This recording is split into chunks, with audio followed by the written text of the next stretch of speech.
Hello, welcome to my channel. I hope you enjoy learning to story. Le jour où j'ai signé les papiers de mon prêt immobilier a été l'un des plus beaux jours de ma vie. Je m'appelle Émilie, et à 30 ans, j'avais enfin mon propre chez moi, loin des critiques incessantes de mes parents et des drames sans fin de ma sœur Mélissa. Mais ce qui a vraiment couronné le tout, c'est ce que j'ai fait le week-end suivant. J'ai adopté Buddy, un labrador doré aux yeux noisettes pleins d'âme, qui m'a fait fondre dès que je l'ai vu au refuge. Mes parents avaient toujours rejeté mes demandes d'avoir un chien avec la même excuse. Les chiens, ça sent mauvais, c'est sale, et ça abîme les meubles. Peu importe combien je suppliais ou promettais de m'en occuper seule, la réponse restait invariablement non. Alors à la place, j'ai canalisé mon amour des animaux en devenant bénévole. Pendant tout le lycée, j'ai passé mes samedis à promener des chiens et nettoyer les box du refuge local. Aujourd'hui, en regardant Buddy explorer mon appartement, son nouveau foyer, je ressentais une plénitude que je n'avais jamais connue. Il souriait à chaque recoin, sa queue battant joyeusement pendant qu'il inspectait les lieux. En quelques jours, on avait trouvé notre rythme. Balade du matin avant le travail, séance d'éducation le soir, et escapade au parc canin le week-end. Je l'ai tout de suite inscrit à des cours de dressage professionnel. Pas parce qu'il se comportait mal, mais parce que je voulais lui offrir la meilleure vie possible. Vous avez un petit malin, là, m'a dit son éducateur Marc après la première séance. Il apprend vite et veut faire plaisir. J'ai souri, fier. Oui, il est vraiment incroyable. 3 semaines après avoir accueilli Buddy, j'ai décidé qu'il était temps de le présenter à ma famille. J'étais nerveuse, mais pleine d'espoir. Peut-être qu'en voyant à quel point il était sage et affectueux, il comprendrait enfin pourquoi j'avais tant voulu un chien. Mais dès que j'ai passé la porte d'entrée avec Buddy en laisse, j'ai su que c'était une erreur. Le visage de ma mère s'est tordu comme si elle avait senti quelque chose de pourri. Mon père a croisé les bras, sur la défensive. Et Mélissa, ma sœur de 25 ans qui vivait encore chez nos parents, a levé les yeux au ciel d'un air théâtral. Tu l'as vraiment amené dedans ? A dit ma mère en reculant, comme si Buddy allait ruiner ses chaussures de luxe à tout moment. Il s'appelle Buddy. Et oui, je l'ai amené à l'intérieur. On est en février, il gèle dehors. Ai-je répondu en essayant de garder un ton léger malgré la tension immédiate. Papa a lancé un regard à Buddy, qui était assis bien sagement à mes côtés, exactement comme on s'était entraîné. Qu'il ne monte pas sur les canapés. Ta mère vient de les faire nettoyer.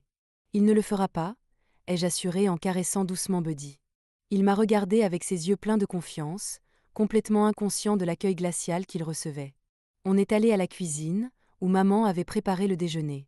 Buddy s'est couché tranquillement sous la table, près de mes pieds, sans faire le moindre bruit. Alors, Mélissa, a commencé maman, sa voix soudainement chaleureuse. Raconte à Émilie pour ta promotion. Mélissa s'est redressée, le visage tout illuminé. Mon chef m'a quasiment garanti que c'est bon. Dans quelques semaines, je pourrai enfin me prendre un appart. Un endroit où je vivrai comme je veux, sans avoir à demander la permission à maman et papa pour tout. L'ironie ne m'a pas échappé. Elle se plaignait du contrôle de nos parents, tout en vivant encore chez eux à 25 ans. On est très fiers de toi, a dit papa avec un large sourire. Puis, comme s'il se souvenait que j'étais là aussi, il a ajouté « Émilie s'en sort bien aussi avec ses mensualités, non ?» Avant que je puisse répondre, j'ai senti Buddy bouger sous la table. Mélissa a poussé un cri exagéré. Il m'a touché. Éloigne-le, a-t-elle hurlé en repoussant sa chaise. Il voulait juste dire bonjour, ai-je expliqué en le ramenant doucement à mes pieds. Il est amical. Maman a secoué la tête, catégorique. Émilie, je pense qu'il vaut mieux que tu ne ramènes pas le chien quand tu viens. Ta sœur est clairement mal à l'aise, et franchement, nous aussi. J'ai regardé les visages désapprobateurs autour de la table, sentant une vieille déception s'installer en moi. Rien n'avait changé. J'étais toujours celle à part dans cette famille. Et maintenant, Buddy l'était aussi. On va y aller, ai-je dit en me levant d'un bond. J'ai quelques courses à faire avant ce soir. Sur le chemin du retour, avec Buddy assis calmement sur le siège passager, j'ai réalisé que quelque chose avait changé. Pendant des années, j'avais essayé de plaire à mes parents, de rentrer dans leur case. Mais désormais, avec mon propre appartement et Buddy à mes côtés, j'avais enfin la liberté de vivre selon mes règles. Juste toi et moi, Buddy, ai-je murmuré en lui grattant derrière les oreilles. Et franchement, c'est tout ce qu'il me faut. Les mois suivants, mes visites chez mes parents se sont faites plus rares. Et quand j'y allais, c'était seulement si mon ami Terra pouvait garder Buddy quelques heures. À chaque fois, la conversation finissait immanquablement par tourner autour de Mélissa, sa carrière, ses projets, ses rêves. Toujours le même scénario. Et moi, je jouais le rôle de la grande sœur bienveillante, tout en me sentant de plus en plus étrangère à ma propre famille. Un jour, lors d'une de ses visites, Mélissa m'a bousculée dans le couloir, le visage crispé de frustration. La promotion est tombée à l'eau, a-t-elle soufflé. Mon chef a dit peut-être le trimestre prochain. Je suis désolée, ai-je répondu sincèrement. Ce sont des choses qui arrivent. Il y aura d'autres occasions. Elle s'est adossée au mur, les yeux glissant vers mes clés de voiture dans ma main. Tu pars déjà? Tu viens juste d'arriver. Je devrais rentrer. J'ai des projets pour ce soir. Mélissa a soufflé bruyamment, agacée. Ce chien, on dirait que tu le considères comme ton enfant ou un truc du genre. Il fait partie de ma famille, ai-je simplement répondu. Mélissa secoua la tête, puis me regarda avec une expression que je n'arrivais pas à cerner. Tu as de la chance, tu sais. Ton propre appart, tes propres règles, ça doit être sympa. Je ne savais pas quoi répondre. Oui, c'était sympa. Mais ce n'était pas une question de chance. C'était le fruit de plusieurs années d'économie, de planification et de travail acharné. Des choses que Mélissa n'avait jamais vraiment cherché à faire. La vie avait pris un rythme agréable avec Buddy. Balade matinale, journée au bureau de l'agence marketing, puis son accueil joyeux quand je rentrais à la maison. Nos week-ends étaient rythmés par les visites au parc canin et des soirées tranquilles sur le canapé. Puis, un mardi, ma chef m'a appelé dans son bureau. « Émilie, j'ai une opportunité à te proposer », dit-elle en faisant glisser un dossier vers moi. On ouvre une nouvelle antenne à Lyon, et on a besoin de quelqu'un sur place pour tout mettre en place. 2 mois pour former la nouvelle équipe. J'ai feuilleté les documents. Le défi avait l'air de taille, mais aussi vraiment stimulant. Si tu gères ça correctement, c'est une belle avancée pour ta carrière, ajouta-t-elle. On parlera de promotion à ton retour. Il faut que je m'organise un peu, mais oui, je veux vraiment saisir cette chance. Je peux vous donner une réponse définitive demain? Ce soir-là, j'ai commencé à chercher des pensions canines. Mais l'idée de laisser Buddy dans un chenil pendant 2 mois me brisait le cœur. Il avait déjà connu un refuge, je ne pouvais pas le laisser revivre l'abandon. Le lendemain, quelqu'un frappa à ma porte. C'était Mélissa, debout dans le couloir, l'air mal à l'aise. Maman dit que tu ne réponds pas à ses appels, alors elle m'a envoyé vérifier que tout allait bien, dit-elle en entrant sans attendre d'invitation. Buddy trotta vers elle, curieux. Elle le repoussa d'un geste sec quand il tenta de renifler sa main. « Pourquoi y a-t-il des valises ?» demanda-t-elle en pointant les bagages que j'avais sortis du placard. Je lui expliquai le voyage professionnel, et je vis ses yeux s'illuminer d'intérêt à la mention d'une possible promotion. « Mais c'est génial comme opportunité, » dit-elle en s'affalant sur mon canapé. « Alors, c'est quoi le souci ? » C'est pour Buddy. Je ne sais pas où le faire garder pendant mon absence. Mélissa jeta un regard vers Buddy, réfugié dans son panier. Quelque chose changea dans son expression. « Je pourrais le garder, » proposa-t-elle tout à coup. Je la fixai, pas sûre d'avoir bien entendu. « Toi ? Mais tu n'aimes même pas les chiens. » Elle haussa les épaules. « Je pourrais rester ici, dans ton appart. Ça me ferait une pause loin de papa et maman, et toi, tu n'aurais pas à le mettre dans un chenil. » J'hésitais. Ce revirement soudain me paraissait étrange, mais je commençais à manquer de solution. « Il y aura des règles, » ai-je dit fermement. « Pas de soirée. Tu gardes l'appart propre. Buddy a besoin de 2 promenades par jour. Sa nourriture est dosée, je te montrerai combien. » Oui, oui, j'ai compris, dit-elle en levant les yeux au ciel. Je ne suis pas une gamine, Émilie. Le jour du départ arriva plus vite que prévu. Mélissa débarqua avec 2 grosses valises, comme si elle emménageait pour de bon. N'oublie pas, Buddy mange à 18h et il a ses friandises dentaires avant d'aller dormir, expliquai-je en attendant mon taxi. Et je répète, pas de soirée. Tout ira bien, répondit Mélissa en me poussant vers la porte. Va réussir ta mission, Buddy et moi on va passer un super moment. Je me mis à genoux pour enlacer Buddy, la gorge serrée. So es sage, mon Grand. Tu vas terriblement me manquer. Les taxi klaxonna die Hors.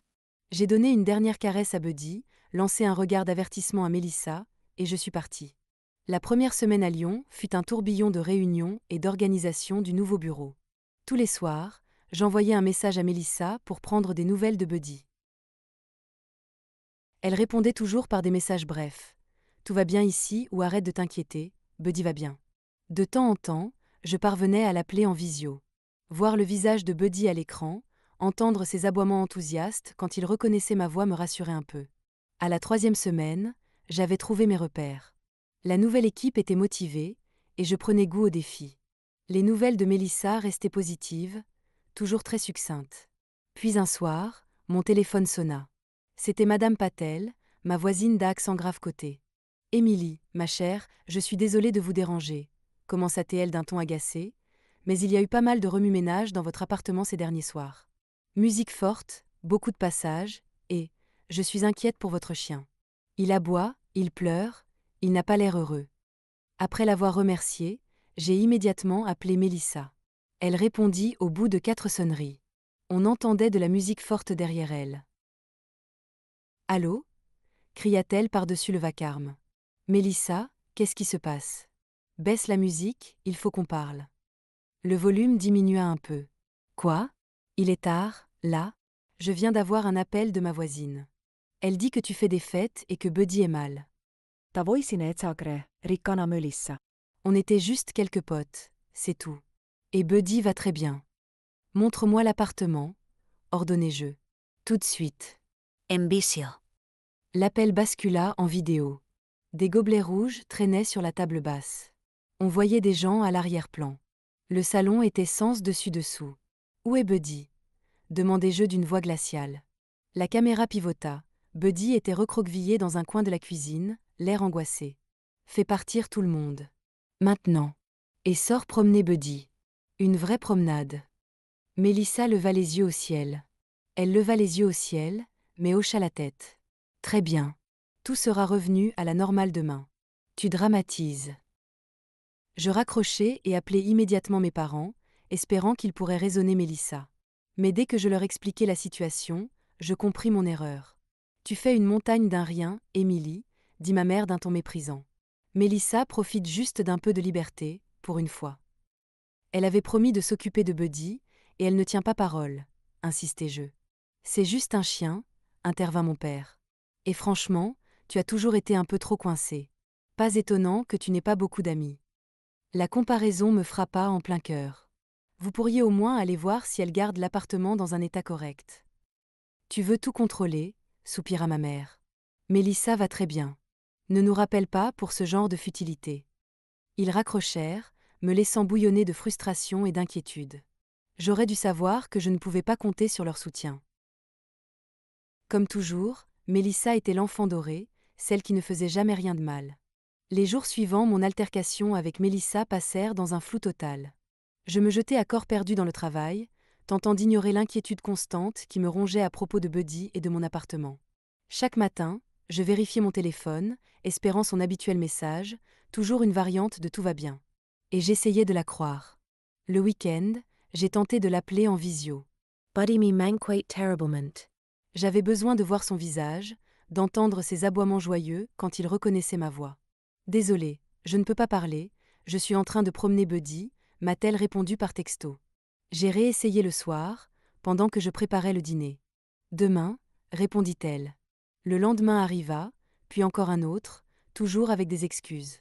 Le même schéma, jour après jour. Chaque fois que je voulais voir Buddy en vidéo, elle trouvait une excuse. Envoie-moi une photo de lui, lui ai-je texté directement. Des heures plus tard, une image arriva. Buddy allongé sur mon canapé, l'air détendu et heureux. Un soulagement fugitif me traversa, jusqu'à ce que je regarde de plus près. La lumière du soleil sur la photo indiquait le matin, pas le soir, moment où elle l'avait envoyé. J'ai remonté notre historique de messages. Et là, je l'ai retrouvée, exactement la même photo, envoyée 3 semaines plus tôt. Elle recyclait de vieilles images. Mon cœur s'emballa, une panique sourde montant en moi. Pourquoi m'envoyer d'anciennes photos, à moins que quelque chose n'aille vraiment mal? Les mains tremblantes, j'ai composé le numéro de Madame Patel. « Allô, Émilie » répondit-elle, moins agacée que la dernière fois. « Bonjour Madame Patel, désolée de vous déranger à nouveau. Mais je dois vous poser une question à propos de mon chien. Avez-vous vu Buddy récemment? L'avez-vous entendu aboyer ?» Il y eut un silence qui me glaça le sang. Maintenant que vous en parlez, non. Je n'ai pas entendu votre chien depuis au moins 2 semaines. Les fêtes continuent, certes, mais elles sont plus discrètes. Mais, pas un bruit de chien. Rien. Je la remerciai, puis raccrochai, le cerveau en feu face à toutes les hypothèses horribles qui me traversaient l'esprit. Où était Buddy? Qu'est-ce que Melissa avait fait? J'ai immédiatement envoyé un message à ma sœur, je dois voir Buddy. Appel vidéo. Maintenant. Le message a été lu, mais aucune réponse. J'ai rappelé. Messagerie direct. J'ai laissé un message, la voix tremblante de peur et de colère mêlée. Melissa, je sais que tu mens à propos des photos. Rappelle-moi immédiatement et montre-moi Buddy, ou je jure que j'appelle la police et je le déclare volé. Les heures passèrent sans réponse. Je ne pouvais plus me concentrer sur rien. Plus manger. Plus penser. Juste attendre, à vérifier mon téléphone toutes les minutes. La nuit fut blanche, chaque minute plus longue que la précédente. Le lendemain matin, je savais que je ne pouvais plus attendre. Les doigts tremblants, j'appelai ma chef. Jenna à l'appareil, répondit-elle au bout de la deuxième sonnerie. C'est Emily. Il faut que je rentre. C'est une urgence. Qu'est-ce qui se passe? Demanda-t-elle, inquiète. Je lui expliquai la situation aussi calmement que possible, même si ma voix se brisait par moments. Je crois qu'il est arrivé quelque chose à mon chien. Ma sœur ne répond plus, et ma voisine ne l'a pas vu ni entendu depuis des semaines. Je comprends que tu sois inquiète. Mais on est en plein milieu du projet. Tu pourrais attendre jusqu'au week-end? Proposa-t-elle doucement. Je secouai la tête, même si elle ne pouvait pas me voir. Les larmes me montaient aux yeux. Je sais que ce projet est important. Je sais que je mets ma promotion en jeu. Mais Buddy est ma famille. Je peux pas rester ici à faire des tableaux Excel alors qu'il... Je n'ai pas pu finir ma phrase. Il y eut un long silence. Puis un soupir. J'avais un chien, moi aussi, quand j'étais petite. Si j'étais à ta place, je ferais pareil. Un autre silence. Vas-y. Tu as déjà accompli l'essentiel de ce qu'on attendait de toi. On va gérer la suite. J'ai réservé le premier vol possible, fait mes valises en panique et couru à l'aéroport. Quand l'avion atterrit, il était presque minuit. J'ai pris un taxi direction mon appartement, répétant dans ma tête ce que j'allais dire à Melissa.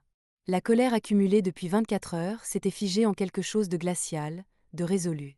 Quand le taxi s'arrêta devant mon immeuble, j'entendis de la musique venant du 3e étage. Mon étage. Super. Encore une fête. Je payai le chauffeur, attrapai ma valise et montai les escaliers d'un pas rapide. Plus je m'approchais, plus la musique se faisait forte. Et ce que je découvris en ouvrant la porte était exactement ce à quoi je m'attendais, une douzaine de personnes, vautrées dans mon salon, des gobelets rouges à la main. Des gobelets partout. Mes meubles repoussés contre les murs pour faire de la place pour danser. L'air empestait l'alcool et la cigarette. Je laissai tomber ma valise avec fracas, m'avançai vers l'enceinte et arrachai le câble de la prise. Le silence soudain figea tout le monde. Tous les regards se tournèrent vers moi. La fête est terminée, annonçai-je d'une voix calme, malgré la rage qui bouillonnait en moi. Tout le monde dehors. Maintenant. Des murmures confus fusèrent, mais mon expression devait suffire à faire comprendre que je n'étais pas d'humeur à négocier. Les invités commencèrent à rassembler leurs affaires, quittant l'appartement en lançant des excuses maladroites, les yeux baissés. Melissa sortit de la cuisine, visiblement choquée en me voyant. Emilie? Qu'est-ce que tu fais là? Tu es censée être à Lyon. Où est Buddy? Lançai-je, ignorant sa question. Elle jeta un regard nerveux autour d'elle, pendant que les derniers invités quittaient les lieux. Il n'est pas ici en ce moment. Je le vois bien, dis-je en m'approchant d'elle. Où est-il, Melissa? Quelque chose changea dans son regard. Une étincelle de rancune traversa ses traits. Très bien. Tu veux savoir où est ton fichu chien? J'en ai eu marre de lui. Il n'arrêtait pas d'aboyer chaque fois qu'on avait du monde. Il gâchait tout. Mon cœur est serra. Qu'est-ce que t'as fait? Je l'ai emmené dans un refuge, répondit-elle froidement. Il me cassait les pieds, de toute façon. Le monde s'arrêta. Je fixai ma sœur, cette personne avec qui j'avais grandi, qui m'était désormais totalement étrangère. À cet instant, je la haïssais d'une haine qui me faisait peur. Dehors, murmurai-je. Fais ta valise et dégage tout de suite. Sinon, je te jure que je vais faire quelque chose qu'on regrettera toutes les deux. Dès qu'elle fut partie, je m'effondrai sur le canapé, submergé par l'épuisement et la peur. Buddy était quelque part, dans un refuge. Mais lequel? Il y en avait au moins une douzaine en ville. Je me repris tant bien que mal et saisis mon téléphone. Il était déjà passé minuit, trop tard pour appeler. Mais je pouvais envoyer des mais. Je rédigeai un message rapide, description de Buddy, labrador doré, mâle, 3 ans, pucé, avec mes coordonnées. Je l'envoyai à tous les refuges que je trouvais en ligne. Impossible de dormir. J'ai passé la nuit à nettoyer les dégâts de la fête de Mélissa, à retenir mes larmes chaque fois que je tombais sur un jouet de Buddy. Au petit matin, je carburais au café et à l'angoisse. Dès l'ouverture, j'ai commencé à appeler les refuges. Les 4 premiers n'avaient aucun chien correspondant à la description. Mais au 5e appel, tout changea. Oui, nous avons bien eu un labrador amené il y a environ 2 semaines, confirma la femme au téléphone. Une femme l'a trouvé soi-disant errant. Mais il est pucé. On essaie de joindre la propriétaire, mais le numéro renvoie directement à la messagerie. Mon ancien numéro. J'avais changé il y a 6 mois, et oublié de mettre à jour les infos dans le registre de puces. C'est mon chien, dis-je, la voix brisée. Il s'appelle Buddy. Je suis Émilie Weber. Je peux venir tout de suite avec des justificatifs. On ferme à 17h, dit-elle gentiment. Il vous attendra.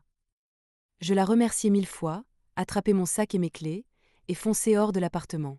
Le refuge était de l'autre côté de la ville. Une demi-heure de route qui me parut durer des heures. Tout ce que je pouvais imaginer, c'était Buddy, seul, effrayé, se demandant pourquoi je l'avais abandonné. Dès mon arrivée, je courus presque jusqu'à l'accueil, papier d'adoption et pièce d'identité en main. Le personnel vérifia mes infos et me guida vers la zone des chenils. Et là, je le vis. Recroquevillé dans un coin de sa cage, l'air plus petit que dans mes souvenirs. Son pelage avait perdu de son éclat. Il ne leva même pas la tête tout de suite. Buddy. Appela edausmant. Sa tête se releva d'un coup, ses oreilles dressées. Le moment où nos regards se sont croisés restera gravé à jamais. Il bondit sur ses pattes, sa queue battant si fort que tout son corps tremblait, et il laissa échapper un aboiement de joie qui résonna dans tout le refuge. La soigneu se obrit la cage. Buddy me sauta dans les bras, me léchant le visage, gémissant de bonheur. Je le serrai fort, des larmes coulant sur mes joues, murmurant des excuses qu'il ne comprenait sûrement pas, mais qu'il semblait déjà pardonner. Après avoir rempli les papiers pour le récupérer officiellement, on est sortis du refuge ensemble. Pendant tout le trajet, Buddy resta collé contre ma jambe, comme s'il craignait que je disparaisse à nouveau. De retour à l'appartement, je lui ai donné un bon bain, vérifié qu'il n'avait aucun souci de santé, rien à signaler, heureusement, puis je lui ai servi son plat préféré. Cette nuit-là, il a dormi dans mon lit, une chose que je n'avais jamais autorisée auparavant. Mais les règles me semblaient moins importantes que de le savoir près de moi. Le lendemain matin, mon téléphone sonna. C'était ma mère. « Émilie, il faut qu'on parle de ce qui s'est passé avec Mélissa », dit-elle sans même dire bonjour. Elle est très bouleversée. Elle est bouleversée, éclatai-je, incrédule. Elle a abandonné mon chien dans un refuge et saccagé mon appartement. Ne sois pas si dramatique. Ce n'était qu'un stupide chien. Et elle voulait juste s'amuser un peu avec ses amis, répondit ma mère d'un ton agacé. Tu dois lui présenter des excuses. Tu l'as mise à la porte sans aucune solution. À côté de moi, Buddy posa sa tête sur mes genoux, ses yeux bruns pleins de confiance levés vers moi. Ceux-là même qui m'avaient attendu dans une cage. C'était la goutte d'eau. Non, dis-je fermement. Je ne m'excuserai pas. Buddy est ma famille, même si vous ne comprenez pas ça. Et tant que Mélissa n'assume pas ce qu'elle a fait, et tant que vous, toi et papa, continuerez à lui trouver des excuses, je ne veux plus. Tu ne veux plus nous entendre ? S'étrangla ma mère. Tu ne penses pas ce que tu dis. Tu choisirais un chien plutôt que ta propre famille ? Je choisis de m'entourer d'êtres qui me respectent et en qui je peux avoir confiance, répondis-je, étonné moi-même par mon calme. Et pour l'instant, ce n'est ni toi, ni papa, ni Mélissa. Au revoir, maman. Je raccrochai avant qu'elle puisse répondre. Mon cœur battait à tout rompre, mais mon esprit n'avait jamais été aussi clair. Pendant tellement d'années, j'avais tenté de correspondre à leurs attentes, d'être la fille qu'ils voulaient. Mais à cet instant, j'avais décidé d'être la personne que moi j'avais besoin d'être, pour moi et pour Buddy. Les semaines qui suivirent ne furent pas faciles. Mes parents et Mélissa appelèrent et envoyèrent des messages sans arrêt, alternant culpabilisation et reproches. Je bloquai leur numéro. J'avais besoin d'espace. D'espace pour guérir, pour reconstruire la confiance, pas seulement entre Buddy et moi, mais aussi ma confiance en mon propre jugement. Le travail me servit d'échappatoire bienvenu. Ma chef fut compréhensive concernant mon retour anticipé. Et même si je n'avais pas terminé les 2 mois prévus à Lyon, elle fut impressionnée par ce que j'avais accompli là-bas. La promotion dont nous avions parlé fut confirmée, avec à la clé une belle augmentation de salaire que j'utilisais aussitôt pour m'offrir un service de garderie canine les jours où je ne pouvais pas télétravailler. La vie prit un nouveau rythme. Un samedi matin, au parc canin, Buddy se lia d'amitié avec un berger allemand nommé Max. Tandis que Buddy et Max jouaient, je discutais avec le maître de Max, David. On échangea nos numéros avant de quitter le parc. Très vite, ces rencontres devinrent des rendez-vous café, puis des dîners. Avec David, tout était simple. Il était doux, attentionné, et il adorait Buddy presque autant que moi. 6 mois après l'incident du refuge, je reçus une lettre de Mélissa. Une lettre d'excuse. Pas parfaite, il restait quelques justifications en filigrane, mais sincères. Assez pour que je sente qu'elle avait vraiment pris le temps de réfléchir. Elle reconnaissait la douleur qu'elle m'avait causée, et la douleur qu'elle avait infligée à Buddy. Elle ne demandait pas pardon, elle disait simplement vouloir que je sache qu'elle comprenait, enfin, que ce qu'elle avait fait était mal. Je ne répondis pas tout de suite. J'avais besoin de temps. De digerer. De décider si je voulais, ou non, lui laisser une place, même minime, dans ma vie. Cette décision n'avait pas besoin d'être précipitée.